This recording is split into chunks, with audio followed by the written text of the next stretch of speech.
नमस्कार दोस्तों। आज है आज़ादी का दिन, लेकिन क्या हम सच में आज़ाद हो चुके हैं? आज भी आपको आज़ादी के नाम से बहुत सारे गाने मिल जाएंगे, बहुत सारी आपको मीम्स मिल जाएंगी, बहुत सारी आपको पिक्चर्स और इमेजेस मिल जाएंगी। और आज़ादी के नाम से इंसान क्या है कि सिर्फ़ एक दिन, जैसे 15 अगस्त मान लो, 15 अगस्त को कुछ झंडा लगा लेता है, झंडा फहरा देता है। और बहुत से लोग तो सिर्फ झंडा फहरा देते हैं, कोई वंदे मातरम या कोई राष्ट्रगान भी नहीं होता है। तो मेरा जो आपको बताने का पर्पस है वो यही है कि आज भी हम आज़ादी का जो जश्न मना रहे हैं, क्या हम वाकई में आज़ाद हो गए हैं? आपको ये पता होना चाहिए कि जो आज़ादी आज से 70-80 साल पहले, जो आज़ादी 1900 जैसे आप कहते हैं कि 1947 में मिली थी, लेकिन असल बात क्या है? असल बात क्या हम आज आज़ाद हो गए हैं, या हम आज भी वैसे ही ग़ुलाम हैं? अगर आप देखोगे ना, तो आप आज भी उसी तरीके से ग़ुलाम हो। आज़ादी के बारे में आप सोचते हो कि अंग्रेज़ों से हमें आज़ादी मिल गई, लेकिन अंग्रेज़ों ने तो हमें ग़ुलाम बनाया ही नहीं था।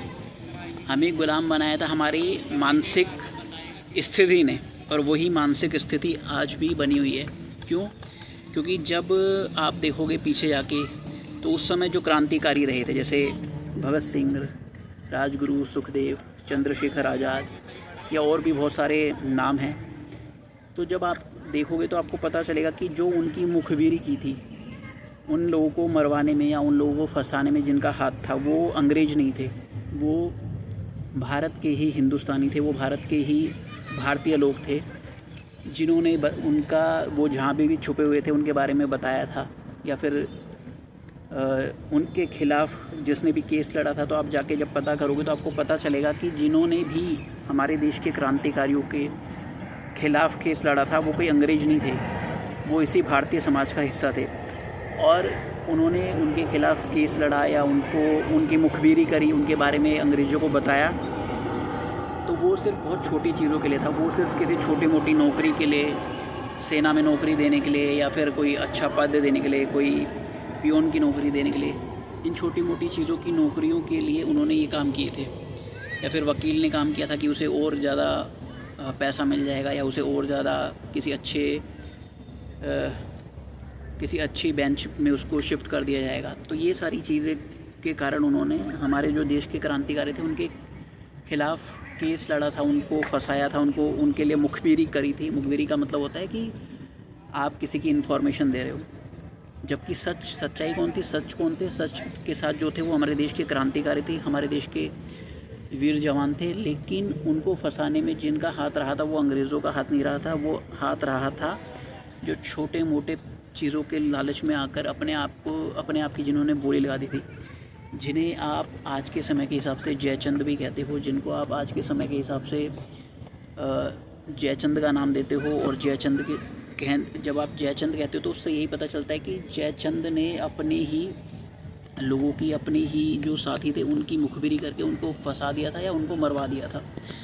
वही चीज़ हमारी आज़ादी के टाइम, जब हम कहते हैं ना कि हमें अंग्रेज़ों ने ग़ुलाम बनाया था, बात यह कि हमें अंग्रेज़ों ने ग़ुलाम नहीं बनाया था, हमें बनाया था ग़ुलाम हमारे ही काले अंग्रेज़ों ने, हमारी ही मानसिक स्थिति ने, जो सिर्फ एक छोटी मोटी नौकरी के लिए, जो छोटी मोटी नौकरी कह लो या फिर कोई पद कह लो, उस छोटे मोटे पद के लिए उन्होंने, अब जो अंग्रेज़ सत्ता की गद्दी पे बैठे हैं, मान लो जो सत्ता चला रहे हैं, तो क्या वो उनके ख़िलाफ़ अगर सारे खड़े होते, 40 से 50 करोड़ लोग उस समय हमारे भारत की जनसंख्या थी, और कुछ मुट्ठी भर अंग्रेज़ आए थे जिन्होंने हम पे राज किया। लेकिन वो किस कारण से राज किया? क्योंकि उन 40-50 करोड़ लोगों में, जो 40-50 करोड़ हम उस समय भारतीय थे, उनकी जो मानसिक स्थिति थी, वो उनकी मानसिक स्थिति इतनी ही थी कि कोई नौकरी मिल जाए, या फिर कोई पद मिल जाए, या फिर कोई अच्छी चीज़, हमें घर मिल जाए, कुछ भी मिल जाए, उसके लिए वो क्या करते थे? उन्होंने अपने ज़मीर को, अपने देश को बेच दिया था अंग्रेज़ों को, और उसी कारण से वो हमें ग़ुलाम बनाने में बहुत ज़्यादा सफल हो पाए थे। लेकिन आप जब पूरे इतिहास को उठाकर देखोगे तो आपको पता चलेगा कि जो लड़ाई हमारी असल लड़ाई थी, वो अंग्रेज़ों के ख़िलाफ़ नहीं थी। असल लड़ाई थी हमारे गोरे भारतीयों के ख़िलाफ़, और मतलब 2 जनों की लड़ाई थी। उसमें एक गोरे भारतीय लड़ रहे थे और एक काले भारतीय लड़ रहे थे। काले भारतीय वो थे जो उस समय में सच्चाई के साथ थे, और गोरे भारतीय वो थे जिन्होंने अंग्रेज़ों का एक तरह से पहनावा ओढ़ लिया था। अंग्रेज़ों की शक्ल से तो वो काले थे, लेकिन उनके अंदर जो रगों में खून दौड़ रहा था वो एक तरह से अंग्रेज़ों का खून दौड़ रहा था, अंग्रेज़ों का नमक दौड़ रहा था। अंग्रेज़ों की गुलामी वो करते थे और थोड़े से फ़ायदे के लिए उन्होंने देश को बेच दिया था। किसको? अंग्रेज़ों को देश को बेच दिया था। और वो जितने भी हमारे भारतीय क्रांतिकारी थे उनकी मुखबिरी करते थे, उनके बारे में इंफॉर्मेशन निकाल कर देते थे। आज भी वही हाल है। अगर ज़्यादातर लोगों को ये कह दिया जाए कि हम तुम्हारी 1 करोड़ की नौकरी लगवा देंगे या हम तुम्हारी कोई भी सिफारिश करके तुम्हें ऊंचे पद पे पहुंचा देंगे, तो कितने भारतीय ऐसे होंगे जो वाकई में सच्चे मन से कहेंगे कि नहीं मैं भारतीय हूँ और मैं अपने देश के साथ धोखा नहीं कर सकता। आपने देखा ही होगा कि अभी भी आज़ादी के नारे लगते हैं, अभी भी। बस बात की क्या बदल गई? बात इतनी सी बदल गई कि अब पहले गोरे अंग्रेज़ थे, अब काले अंग्रेज़ आ गए हैं। अभी भी देश में आपको पता है कि जो प्रशासनिक हमारा सिस्टम है, जो रक्षक हैं देश के, जिसे आप पुलिस कहते हो, वहाँ का क्या हाल है। आप देखते हो कि जो कोर्ट हैं, जो जितने भी आप जाते हो वहाँ पे, तो आपको पता चलता है कि कोर्ट में क्या हाल है, कौन से मामले कितने सालों से चल रहे हैं, और व्यक्ति जब मर जाता है तो भी वो मामले कोर्ट में पेंडिंग पड़े रहते हैं। मतलब व्यक्ति चला गया लेकिन उसको इंसाफ नहीं मिला। ठीक है, आपने अभी बहुत सारे केस हुए हैं, जैसे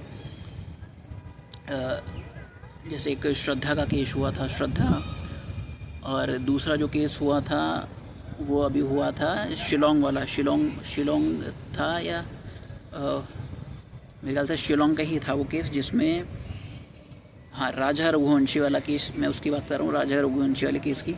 तो उसमें किन्हीं कुछ बेसिक कारणों की वजह से जो अपराधी था उसको छोड़ दिया गया, उसको बेल दे दी गई।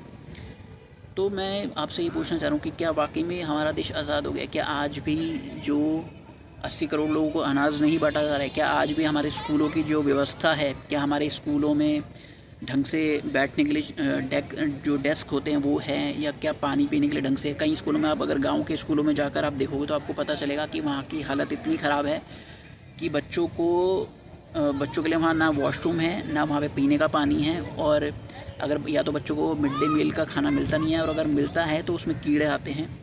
और बच्चे जो हैं वहाँ पे पढ़ने नहीं आते, क्योंकि उनको पता है, उनके घर वालों को पता है वहाँ पे टीचर नहीं आते, क्योंकि टीचर ही पढ़े लिखे नहीं हैं, टीचर ही अनपढ़ है। कोई फादर की स्पेलिंग को फूदर बोल रहा है, कोई मदर की स्पेलिंग को मोदर बोल रहा है, कोई मतलब इस तरह के टीचर भी वहाँ पे हैं। तो जब आप वाकई में वहाँ पे जाके, किसी को ABCD तक भी नहीं आती है, किसी को कैट की स्पेलिंग नहीं आती है, किसी को बैट की स्पेलिंग नहीं आती है, बैट को बट पड़ता है, या इस तरह की बहुत सारी दिक्कतें हैं। लेकिन जब आप ये ग्राउंड लेवल पर उतर के देखते हो ना, तभी आपको सच्चाई का पता चलता है। तो ये सारी चीज़ें मैंने देखी हुई है और इसीलिए मैं आपको बता रहा हूँ। तो आज भी हमारा देश ना गुलाम है, क्योंकि जितने भी नेता, और इसका कारण ये है कि आप किसी बिना किसी पार्टी को वोट देते हो, आप किसी जातियों के कारण भेदभाव है, लोग आपस में जाति के कारण एक दूसरे से चिढ़ते हैं, जातियों के नाम पे लोगों ने पहचान बना रखी है कि भाई अगर ये व्यक्ति इस जाति का है तो ये इसका जो नेचर है, जो इसका व्यक्तित्व है ऐसा होगा, या अगर ये इस धर्म का व्यक्ति है तो ये उस नेचर का होगा। जैसे हिंदू और मुस्लिम धर्म है, तो कुछ लोग हिंदू धर्म को ख़राब नज़रों से देखते हैं और कुछ लोग मुस्लिम धर्म को ख़राब नज़रों से देखते हैं। उसी तरह से क्या होता है कि जो जातियाँ होती हैं, तो जातियों में भी लोग क्या है कि एक जाति अगर वो पूछते हैं कि भाई आप किस जाति को, तो वो पता चलता है भाई वो उस जाति का, यानी सरनेम से पता चलता है। तो फिर वो उसके बारे में एक धारणा बना लेते हैं कि ये व्यक्ति बहुत ख़राब होगा, या इस जाति का होगा, या उस जाति का होगा। तो इस तरीके से ना बहुत सारी धारणाएं चल रही हैं, जिनके कारण क्या हो गया है, जिनके कारण लोगों के अंदर भेदभाव बढ़ा है, लोगों के अंदर एक मानसिक गुलामी बढ़ी है। और अगर आज भी आप जैसे कहीं रहते हो तो आपको पता चलेगा कि अगर आपके साथ कुछ घटना हो रही है, या आपके मान लो कुछ किसी कारण से वहाँ पे कोई पुलिस आई है, तो आपको लोग गंदी नज़रों से देखते हैं। वो ये नहीं देखते कि इस व्यक्ति ने कुछ किया होगा या नहीं किया होगा। बस अगर कोई व्यक्ति खाकी ड्रेस में आपके घर पे आ गया तो वो लोग आपको एक बुरी नज़र से देखेंगे कि इस व्यक्ति ने ज़रूर कुछ ना कुछ गलत किया होगा। वो अपने हिसाब से धारणा बना लेते हैं, अपने हिसाब से मन के मुताबिक एक विचार बना लेते हैं। इसी तरह से और बहुत सारी चीज़ें होती हैं। मतलब मेरा कहने का मतलब है कि आपने कुछ सच्चाई नहीं जानी कि व्यक्ति के घर पे पुलिस आई है या कुछ हुआ है, तो उसके पीछे का कारण आपने नहीं जाना। और जब उसके पीछे का आपने कारण नहीं जाना तो आप किसी भी व्यक्ति के बारे में धारणा नहीं बना सकते। जैसे मैं आपको एक बता दूं कि पहले कोई लड़का था, उसकी कोई कोई वीडियो वायरल हुई थी, शायद किसी लड़की ने उसको थप्पड़ मार दिया था। और वो थप्पड़ इसलिए मारा गया था कि उस व्यक्ति का बस में, जब वो बस चल रही थी तो बस से बहुत धक्का लगा था और वो उस लड़की के ऊपर आके गिर गया था।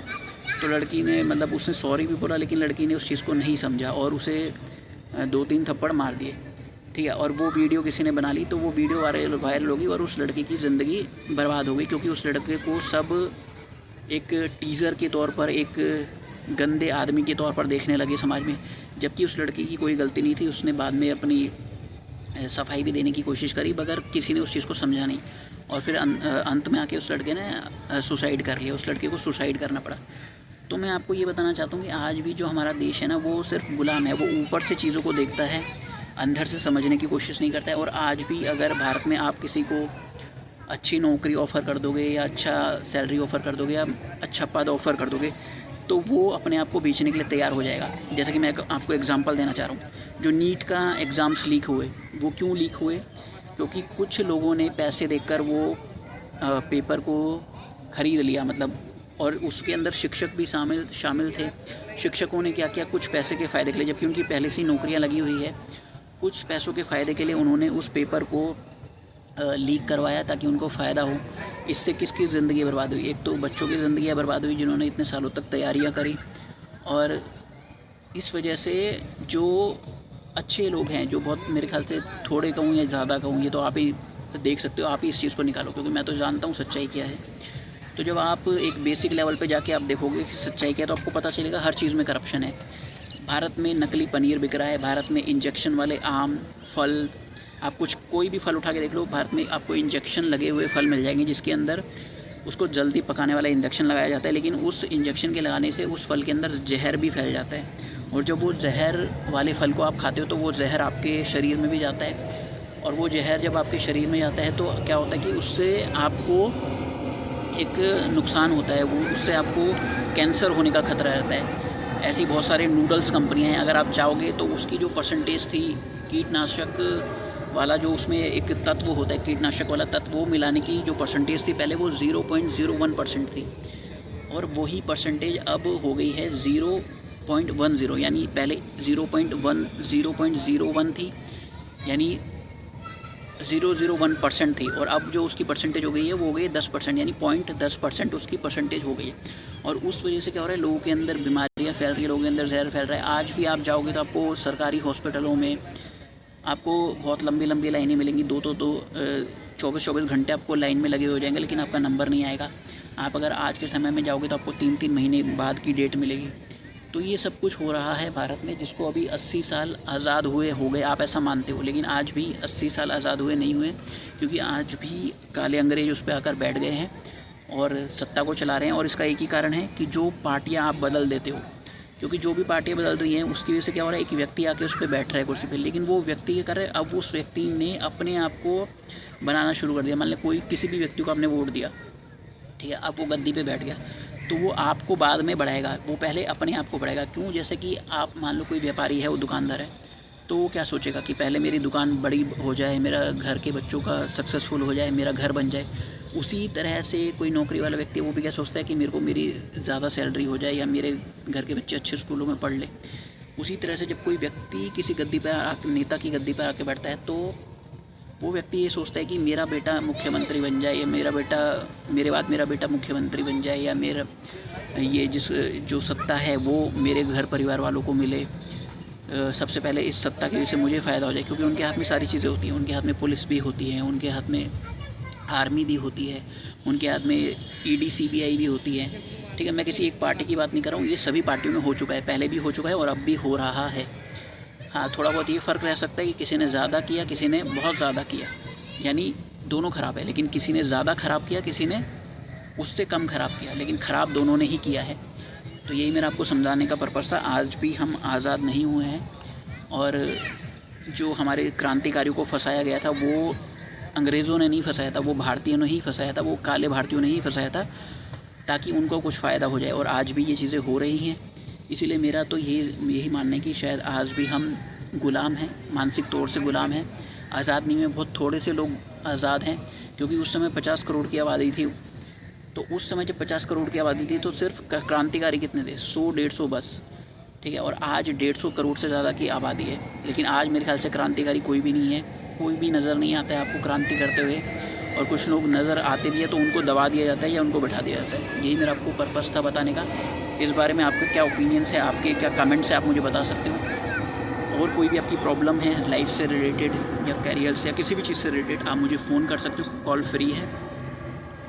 और आप मुझे ईमेल कर सकते हो, आप मुझे कमेंट्स में अपने क्वेश्चंस पूछ सकते हो या डीएम भी कर सकते हो। और हो सके तो इसे हाइप कर देना ताकि ज़्यादा से ज़्यादा लोग जागरूक हो सकें। मेरा यही पर्पस है कि ज़्यादा से ज़्यादा लोग अवेयर हो सकें। तो यहीं पे मैं इस चीज़ को ख़त्म करता हूँ। बहुत बहुत धन्यवाद।